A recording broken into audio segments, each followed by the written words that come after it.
Hello, everybody. Welcome back. I have with me a very special guest, Mr. Delbert Anderson, coming to me all the way from Farmington, New Mexico.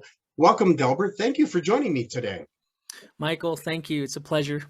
So you are a national recording artist, and you have some music that we're going to talk about here in a few minutes. But first off, you're from the Shiprock area, right? So what school did you go to, and when did you graduate from? I'm trying to think what high schools are in Shiprock. Okay, well, I was born in Shiprock, New Mexico on the Navajo reservation. 3 months after I was born, though, my parents decided to move towards Farmington. So, yeah, Shiprock is my hometown, but I did grow up in the Farmington area. I went to the elementary public schools in Farmington. For high school, I ended up going to Kirtland Central High School, and that's where I graduated. And that yeah, afterwards. So I did end up moving off the reservation fairly early, but that was due to my parents wanting me to have better better path. That during that time when we were there, I have a lot of cousins and friends that are still on the reservation today, and there's just a lot of things going on, and so they wanted to put me in a little better environment so that I can learn and do what I would like to do. And that makes sense. What year did you graduate, if you don't mind me asking? 2004. Okay. And then from there, you made your way to Eastern New Mexico University, where you studied music education and trumpet performance. It mentions in a lot of your bio stuff that there were some mentors that you had there that really had a big influence on you. Who were they, and why do you say that they had such a big influence? When I went to Eastern New Mexico, there's my first trumpet teacher. His name is John Kennedy, Dr. John Kennedy, and he taught not only music but a lot of life lessons, things about the business, music business, and I got a really good background in that area. And man, he really pushed me a lot during that time, and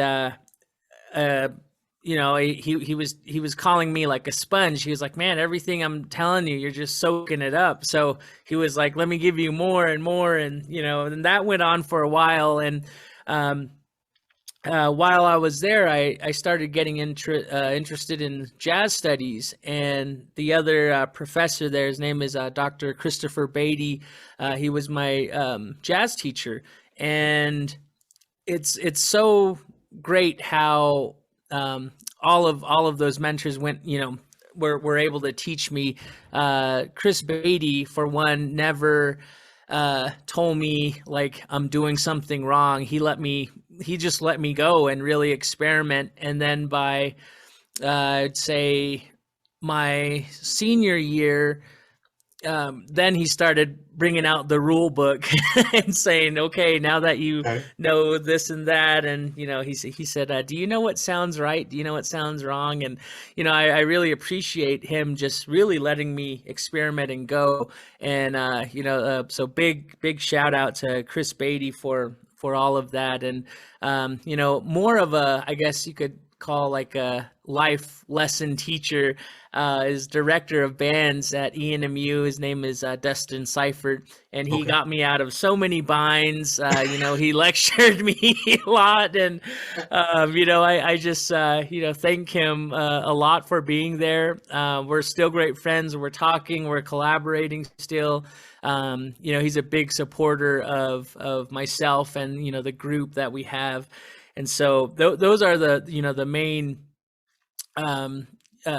mentors that I had in the education system. And one more guy, his name is Neil Rutland, and he's Okay. the drum teacher there. And he could be very stern all the time, but it was great. He really knows what's going on. Well, I and guess it's he's wise.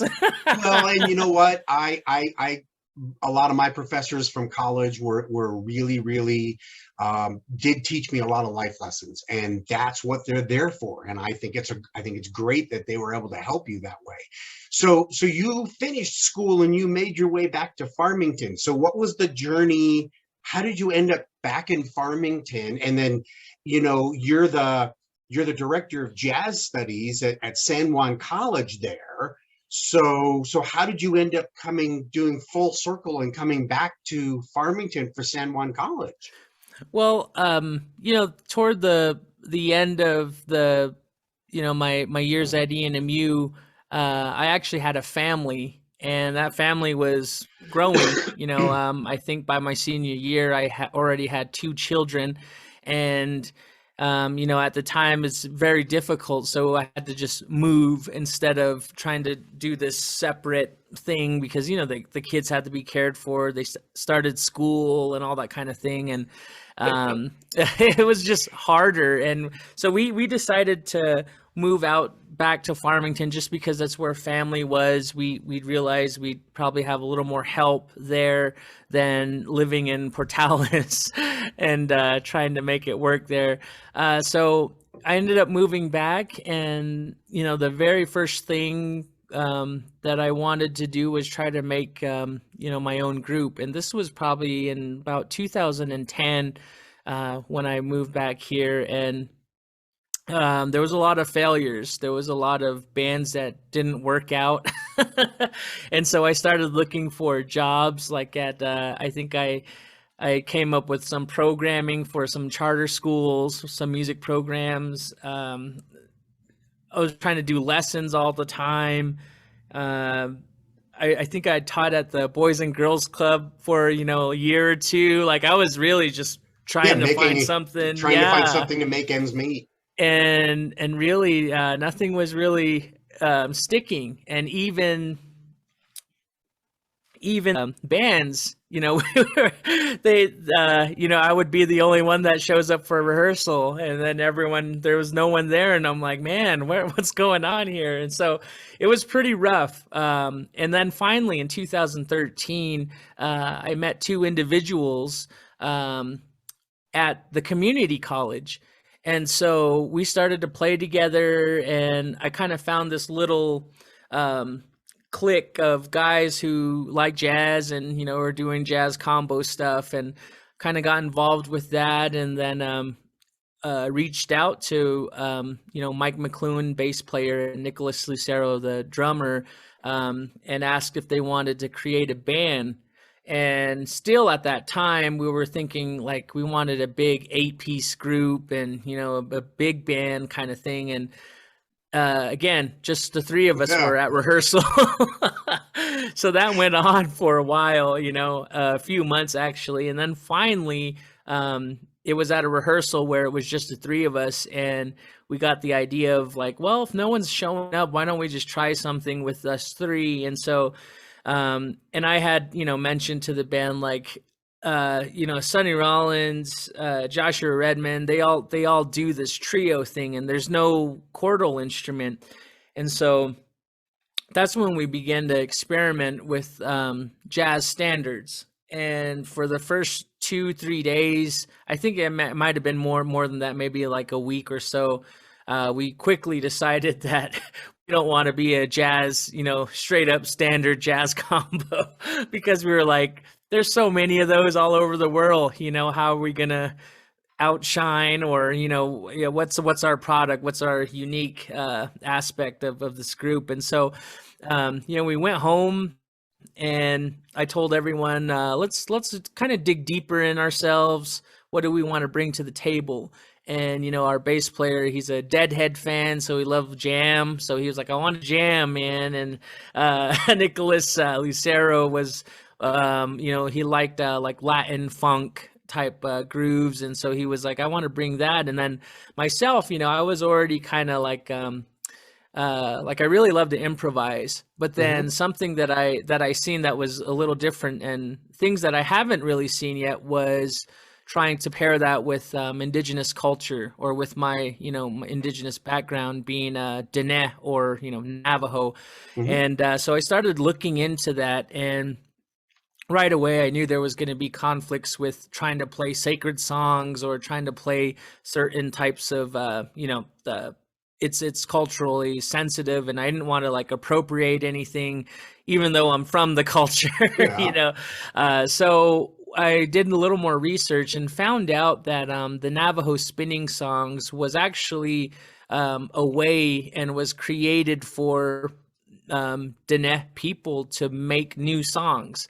And speaking with the elders, they talk about spinning, meaning, I guess you could think of it as a tornado, that it pretty much sucks up everything that's around it, and it whatever it sucks up, it spits it out. Hmm. So in the same way, I was there with two individuals that had different backgrounds in music, that had different likings of the music. And so that in a way that kind of, spun us all together, and it kind of meshed it. And, out came our first Delbert Anderson trio music, which later on would all be on the album Manitou. Okay, so the Delbert Anderson trio, which is DAT, okay, that features Yeah. trumpet, bass, and drums, right? Uh-huh. And you mentioned it, it is rather unique because of the way you mesh things together. You may be just a trio, but you're using, equipment boxes, and you're using this, and you're doing a bunch of layering. It's, you mentioned like Sonny Rollins and Joe Henderson, and you mentioned Joshua Redman, and those trios work well, but your trio isn't normal. It's not like it's just a straight ahead jazz trio. It's got some unique flavors to it. Now, you also have another band, which is DDAT. Now, is that Mhm. an acronym for anything? Yeah, yeah. So, Because I gotta hear this, because I'll yeah. have you explain DDAT here in a minute. But what does DDAT stand for? Okay, so well, there's a little story first. There's a DAT, there's DAT, which just meant Delbert Anderson Trio, Mhm. and then DDAT came along when we applied for this NPR sort of showcase, and we got accepted, and they asked for a name. And at that time, the DDAT was fairly new, and we didn't have a name. So it was like 11:58 p.m. and we had to have a name by 12. And at the time, our rap artist, his name was Christopher Bidta, and he went by Defy. And so I was just kind of there trying to contact the guys, but they were probably all asleep already. And so I just put in D apostrophe DAT. Well, hey, that and then works. and then unfortunately, like, well, not unfortunately, but we ended up getting a sort of a top 10 honorable mention, and that name had to stick because everyone at that point known us as DDAT, and we are Right. just like, oh well, Right. So here we now go. explain. So for people who aren't aware of what DDAT is, DDAT is your trio, which is trumpet, bass, and drums, and you Hmm. add a rap artist on top. And Yes. if that is gotta be, you know what? I'll let you explain it because I know I'll screw it up. It is. What would you call this? How would you describe? I mean, I've never heard, never thought of that concept. And here you guys, I mean, your rap artist is really good. I don't know who Hmm. your current one is, but Hmm.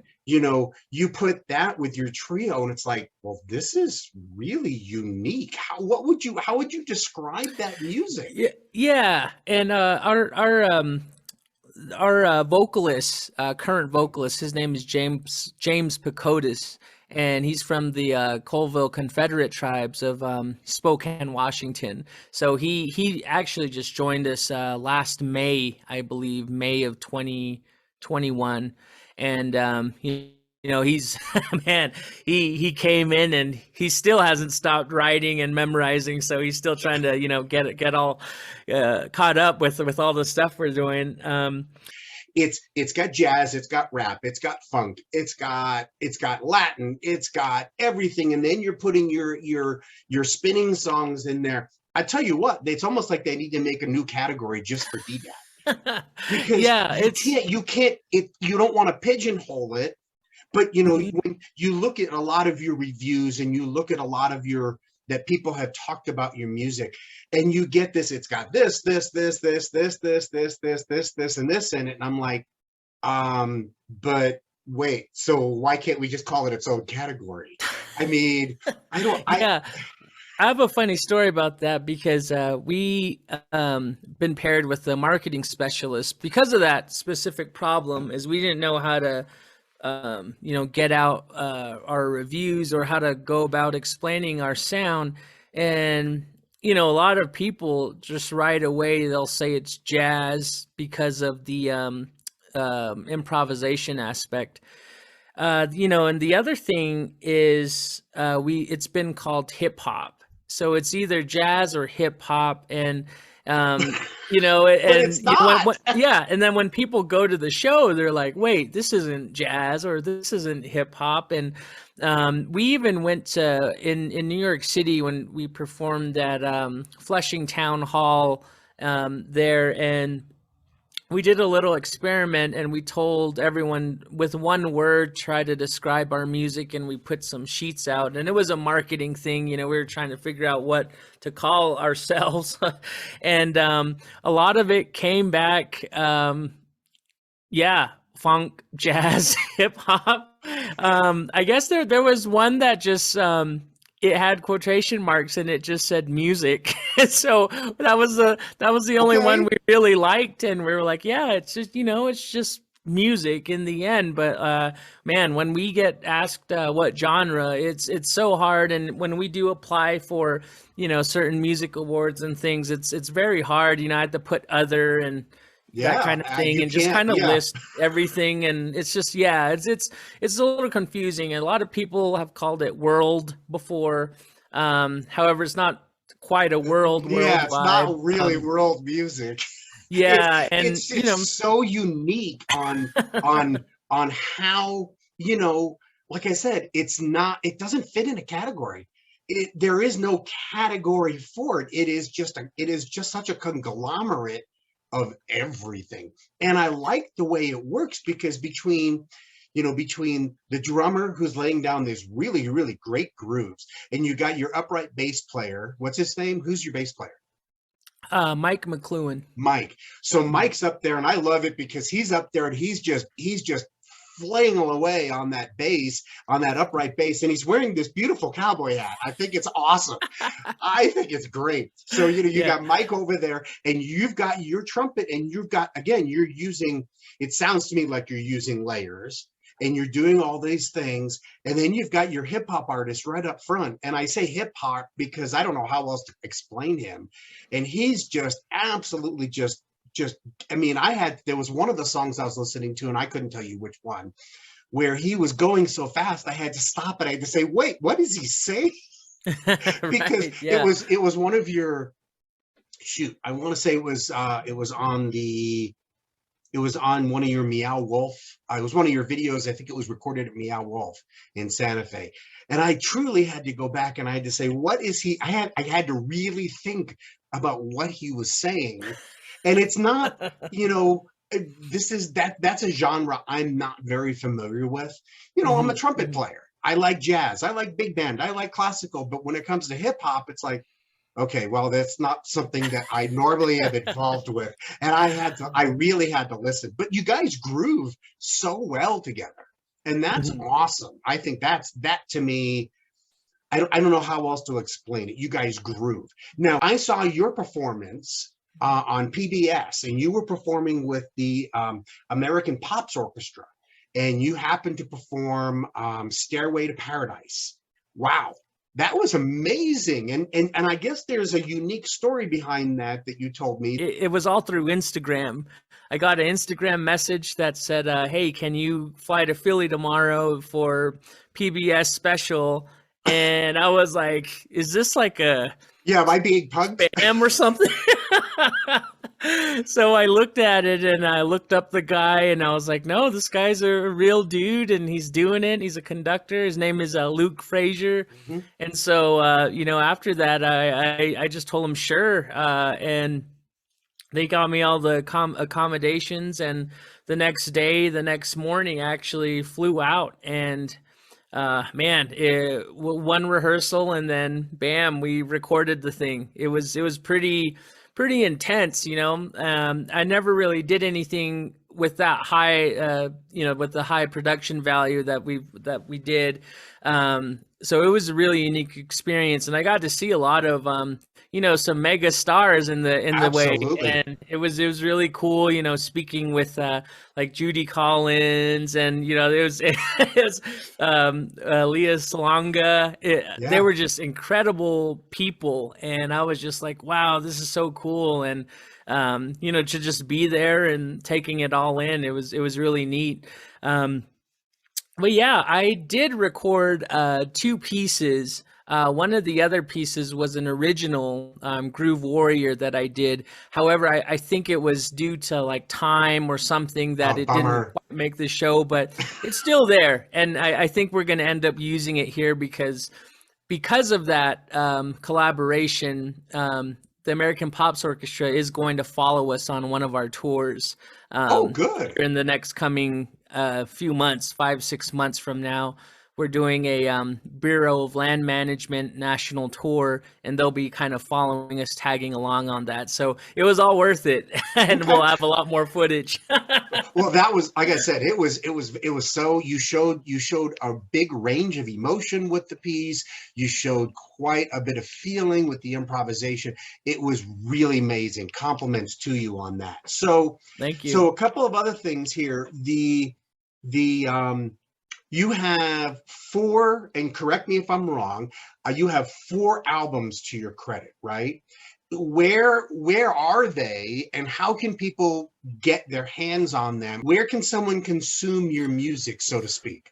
So all of my projects, even the ones that haven't been issued through any of the music platforms, everything is on delbertanderson.com Okay. and my personal website. And when you go to music, you'll see all of those and a little more that are sort of just, they might be standards from a long time ago to new stuff we're trying out now.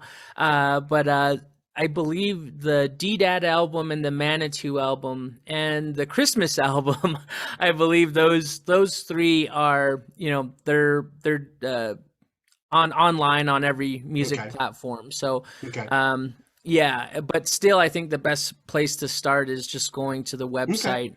Coming up, you have these great, amazing performances. Matter of fact, I just saw all these other things that you've already booked for the summer. You have so many performances. You have artist in residence things. You have local, well, one of your local performances just got postponed. You've got performances all over the nation. How do you balance that and your duties at San Juan College and DDAT and dad and your family? How do you balance all of Oh man, it's really, it's hard that? to explain, but I think the main thing is that I had to get to a point where my family trusts me with all of this type of work. And for a while it hasn't been work. The income was never there for the longest time until I started discovering things like grants and project building and marketing and networking. I really started focusing those areas and started to really form, I guess, an empire or agency, what it's There looking to you be. go. My family is totally happy with what I do. And when I go into work every morning, I say work, and this is, basically work now. And it's like there's no problem. The support is there. I'm always, it's great. They understand. I might be away for a few weeks or 1 week or whatnot, but it's all good. And the thing is, I think the most important thing is that they see and experience the benefits of me going away. And then, man, financial savings, all of that stuff really comes into play when you want to do what you love, and Right. so that's yeah, the balance is a big thing, and I think just putting honesty and letting people know that you have things going on. I've been very clear to everyone what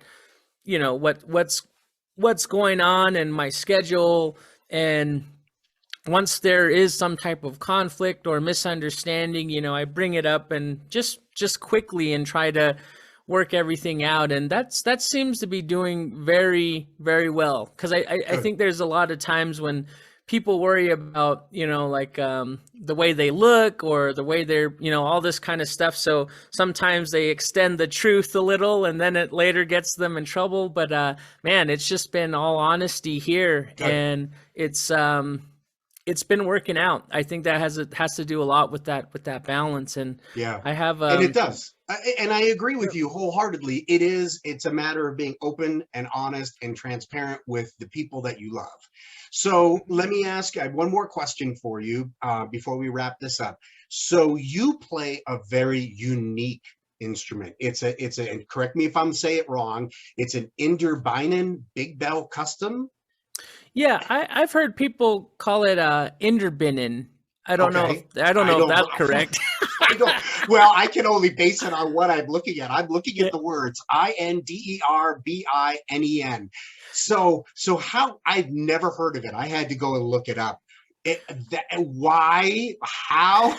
Tell me about this horn, because it looks like it's a 7-inch bell. It's humongous. It's 7.8 inches, almost God. 8 inches. Yeah, it's pretty wild. And I went to NAM, National Associations of Music Merchants. Yeah, music merchants. Yeah, and I went there back in, man, it was so long ago. I think it was like 2013 or 14, and I actually ran across their booth. And I was like, wow, such beautiful, horns. And I started talking to Thomas and Susie, they're the owners of the company. And I think Inderbinen is their last name, actually. Okay. Family name. And I just started getting to talk to them. And then I asked how much their horns were. And I was, interested. And, they came back with like 13, 14K. And I'm like, what? I'm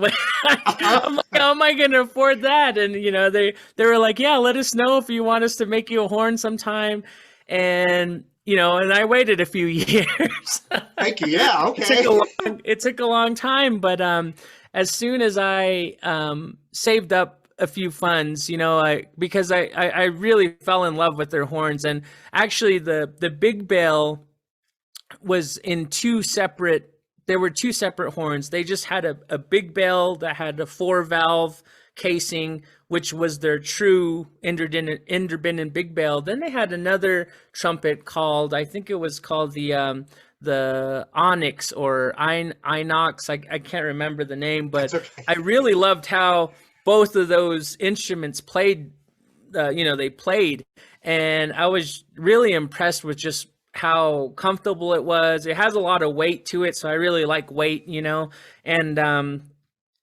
I sent them an email and said, is it possible to put the Inderbinen Big Bell and the Onyx together? And they were like, yeah, we could do that, totally. And they said it was like a kind of a new, they never done that before, but they said they're willing to experiment and try it out. The thing that was a little worrisome is that I never had played that horn before. I only played it in two separate horns. Right, yeah. So when I got it, I was like, oh man, I don't know how this is going to go. And literally, I didn't like it the first time I tried it. I thought, man, this is going to kind of, this is going to blow because I'm going to have to send it back and tell them, I want something else. But I spent a good 5-6 days.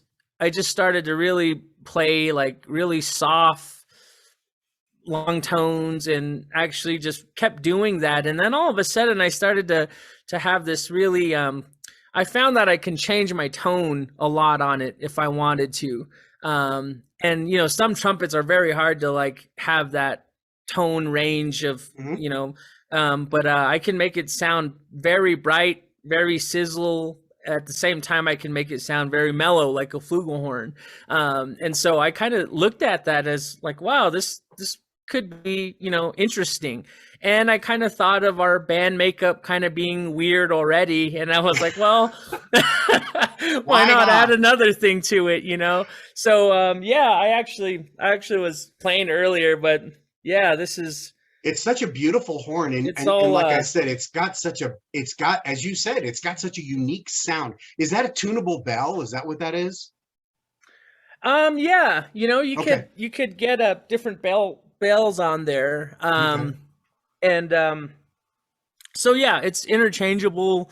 But I've been, pretty much playing it with the big bell ever since. Oh, it's gorgeous. Yeah, And you get such and a it's really nice sound with it. And I'm basing it between the three different groups, because if you listen to it when you're playing with DAT versus DDAT versus when you did it in front of the orchestra for the PBS special, it's three completely different sounds. It's very Mhm, unique, and you get mhm. a lot of great sound with it. So, all right, well, let's wrap this up. I know you have lots of gigs coming up, and I'm looking forward to hearing from you more often. And I'm looking forward to coming up to the Farmington area the next time I'm up there, and I'll find out if you're in town, and we'll meet personally. I want to thank Delbert for joining us. I want to thank him for his enthusiasm. I want to thank him for all the unique music that he is doing. And I want to thank everybody for coming out and tuning in today. Thank you very much. And all of you have a wonderful day.